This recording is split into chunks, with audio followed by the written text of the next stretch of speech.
Cinderella का लहंगा और sandal का जादू। सिंड्रेला का जन्म फ्रांस के एक गरीब परिवार में हुआ था। सिंड्रेला जब 5 साल की थी तभी सिंड्रेला के माता पिता की मृत्यु हो गई थी।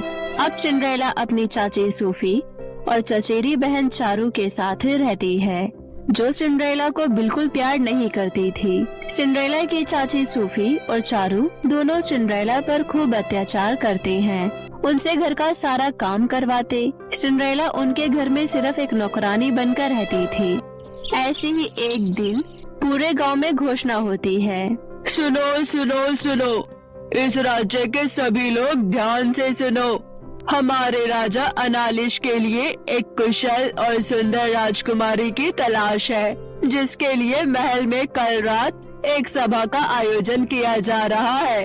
उस सभा में जो लड़की हमारे राजकुमार को पसंद आएगी वही बनेगी फ्रांस की महारानी। सभा में इस राज्य की सभी युवा लड़कियों को आमंत्रित किया जाता है। सभी लड़कियां जरूर आए। घोषणा मिलते ही पूरे राज्य में खुशी छा जाती है। सभी लड़कियां खुद को उस सभा में ज्यादा से ज्यादा सुंदर दिखाने की तैयारी में लग जाती है। माँ, मैं सभा में क्या पहनूं? तू चिंता मत कर, मैं तेरे लिए आज ही मीना बाजार से 50,000 रुपए वाला लहंगा दिला दूंगी। सभा में तो तू ही सबसे सुंदर दिखेगी। देखना, राजकुमार तुझे ही पसंद करेगा। हाँ मेरी बेटी, तुझसे सुंदर भला कोई है क्या इस पूरे शहर में? चल अब जल्दी से अपने चेहरे पर ये उपटन लगा ले, जिससे ये चांद सा चेहरा और निखर जाए। मैं तेरे लिए लहंगा लेकर आती हूँ। तभी सिंड्रेला भी उनकी बात सुन लेती है। चाची, बाजार जा रहे हो तो मेरे लिए भी कोई सस्ती सी फ्रॉक ले लीजिएगा। मेरे सारे कपड़े फट गए हैं, मैं सभा में क्या पहन कर जाऊंगी? ये सुनकर चारों जोर जोर से हंसने लगती है। अरे बेवकूफ, राजकुमार को अपने लिए राजकुमारी चाहिए, नौकरानी नहीं, समझी? बढ़िया ही सभा में जाने वाली, तेरा वहाँ कोई काम नहीं है। राजकुमार तो तुझ जैसी को अपने काम वाली भी न रखे। हाँ। पर सभा में तो सभी युवा लड़कियों को बुलाया गया है ना? अरे करमचली, जन्म लेते ही तो सबको खा गई, अब क्या सभा में जाकर राजकुमार की जिंदगी खराब करनी है? तो जैसे मनुष्य के परछाई से भी लोगों को दूर रहनी चाहिए। तूने आज के बाद इस घर के बाहर कदम भी रखे तो मुझसे बुरा कोई नहीं होगा, समझी? चाची और चारू से इतना सब कुछ सुनने के बाद सिंड्रेला रोते रोते घर के कामों में लग जाती है। ऐसे ही 2 दिन बीत जाते हैं। चारू आज सुबह से ही बहुत खुश थी, क्योंकि आज रात को उसे सभा में जाना था। चारू लहंगा पहनकर आती है। मैं कैसी लग रही हूँ माँ? मेरी बेटी तो बिल्कुल राजकुमारी लग रही है, किसी की नजर न लगे मेरी बेटी को। वो सब तो ठीक है माँ, पर माँ मैं अपने हेयर स्टाइल कैसे करूँ? मुझे समझ ही नहीं आ रहा है। बुरा न मानो तो चारू तुम्हारा हेयर स्टाइल मैं बना दूँ, मुझे बहुत अच्छे हेयर स्टाइल बनाने आता है। हाँ क्यों नहीं, बट सबसे अलग होना चाहिए मेरा हेयर स्टाइल। ठीक है चारू। सिंड्रेला चारू के बाल बनाते बनाते एक बार फिर अपनी माँ से बोलती है, चाची प्लीज मुझे भी सभा में ले चलिए ना, मैं घर में अकेली क्या करूँगी? मुझे अकेले घर में बहुत डर लगता है, मैं बस दूर से ही आप सबको देखूंगी, प्लीज चाची। बड़ी ढीठ है, तुझे जब मैंने एक बार मना कर दिया तो तुझे समझ में नहीं आ रहा? रुक, तेरा सभा में जाने का भूत अभी उतारती हूँ, चल मेरे साथ। और फिर इस तरह चाची सिंड्रेला को घसीटते हुए एक अंधेरे कमरे में ले जाकर बंद कर देती है। अब सड़ यहीं पे, चल बेटी सभा के लिए देर हो रही है। फिर दोनों माँ बेटी सभा के लिए निकल जाती है और इधर सिंड्रेला अकेले कमरे में अपने माँ बाबा को याद कर खूब रोती है। माँ मुझे अंधेरे से बहुत डर लगता है। माँ पिताजी आप मुझे इतनी जल्दी छोड़कर क्यों चले गए? क्या मैं आप लोगों को पसंद नहीं थी? क्या मैं इतनी बुरी हूँ? मुझसे कोई प्यार नहीं करता। चाची तो ऐसा करती है जैसे मैं उनकी बहुत बड़ी दुश्मन हूँ।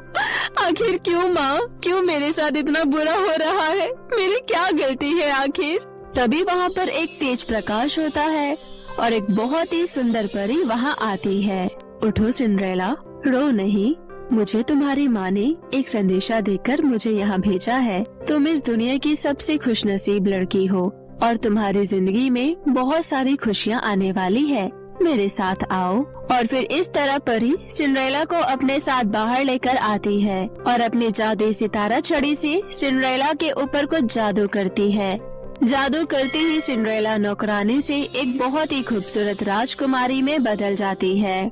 सिंड्रेला, अब तुम उस सभा में जाने के लिए बिल्कुल तैयार हो। चलो, अब मैं तुम्हें सभा तक छोड़ दूं। अब तुम सभा में जाओ, तुम्हारे साथ सब अच्छा होगा। लेकिन याद रहे, 12 बजे से पहले तुम वापस आ जाना, वरना तुम फिर से पहले जैसी हो जाओगी।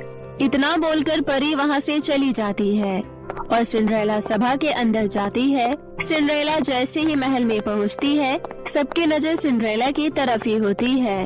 अरे, इतनी सुंदर लड़की कौन है? कहाँ से आई है? हमारे यहाँ की तो नहीं लगती, पर बहुत ही प्यारी है। चारों भी सिंड्रेला को देखकर उसे नहीं पहचान पाती है। चारों सिंड्रेला के आगे जाकर खड़ी हो जाती है। कुछ ही देर में राजकुमार अनालिश आते हैं। अनालिश के आते ही उसकी नजर सबसे पहले सिंड्रेला पर जाती है और उससे हटती ही नहीं है। राजकुमार को सिंड्रेला एक ही नजर में इतनी पसंद आती है कि वो उसे ही अपनी राजकुमारी के रूप में पसंद कर लेते हैं। राजकुमार सिंड्रेला की तरफ बढ़ ही रहे थे, लेकिन चारों को लगता है कि राजकुमार उसके तरफ आ रहे हैं।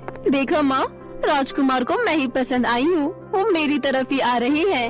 तभी राजकुमार सिंड्रेला से कहते हैं, प्रिय, क्या आप मेरे साथ डांस करोगी?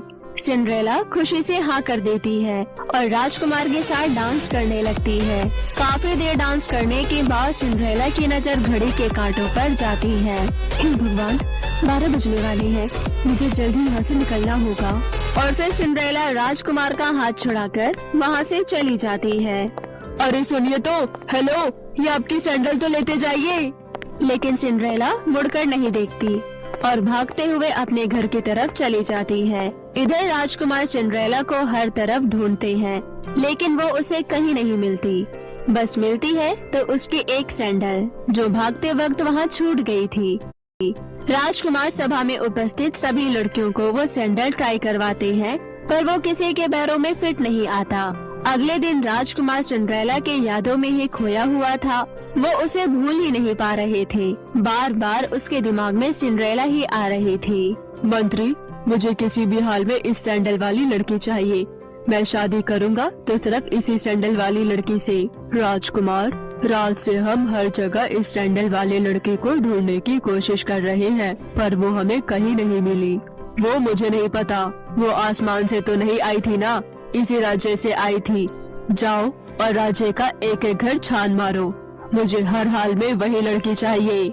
जो हुकुम महाराज। और फिर मंत्री को सिपाही के साथ पूरे राज्य के एक एक घर में जाकर उस लड़की का पता लगाने की कोशिश करते हैं, लेकिन वो लड़की उन्हें नहीं मिलती। अंत में वो सूफी के घर आते हैं और वो सैंडल चारों को ट्राई करने देते हैं।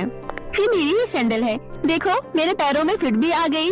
क्या बकवास है, सैंडल तुम्हारे पैरों से बड़ा है। तुम्हें झूठ बोलने पर इसकी सजा भी हो सकती है, इस बात का ध्यान रहे। माफ करना, ये मेरा नहीं है। मंत्री निराशा से चारों के घर से जा ही रहे थे कि तभी उसकी नजर घर में काम कर रही सिंड्रेला पर जाती है। सुनिए, कृपया आप ये सैंडल पहन के दिखा सकती हैं? आप भी मंत्री जी क्या मजाक कर रहे हैं? उस नौकरानी को इतनी महंगी सैंडल पहनना तो दूर, उसने इसे सपने में भी देखा तक नहीं होगा। वो उसका हो ही नहीं सकता। जितना कहा जाए उतना ही बोला कीजिए। राजा का हुक्म है, सभी लड़कियों को सैंडल पहना कर देखा जाए। आप प्लीज पहनिए इसे। सैंडल पहनते ही सिंड्रेला के पैरों में वो सैंडल बिल्कुल फिट आता है। ये देखकर सभी हैरान रह जाते हैं। तो वो आप ही हैं जो रात में महल में आई थी, चलिए हमारे साथ। और फिर मंत्री सिंड्रेला को बहुत ही इज्जत के साथ महल ले आते हैं। अच्छा, तो आपका नाम सिंड्रेला है। सिंड्रेला, मैं आपको अपने राज्य और दिल की रानी बनाना चाहता हूँ, क्या तुम मुझसे विवाह करोगी? सिंड्रेला खुशी खुशी हाँ कर देती है और फिर सिंड्रेला और राजकुमार की बड़े ही धूमधाम से शादी हो जाती है और फिर दोनों खुशी खुशी महल में रहने लगते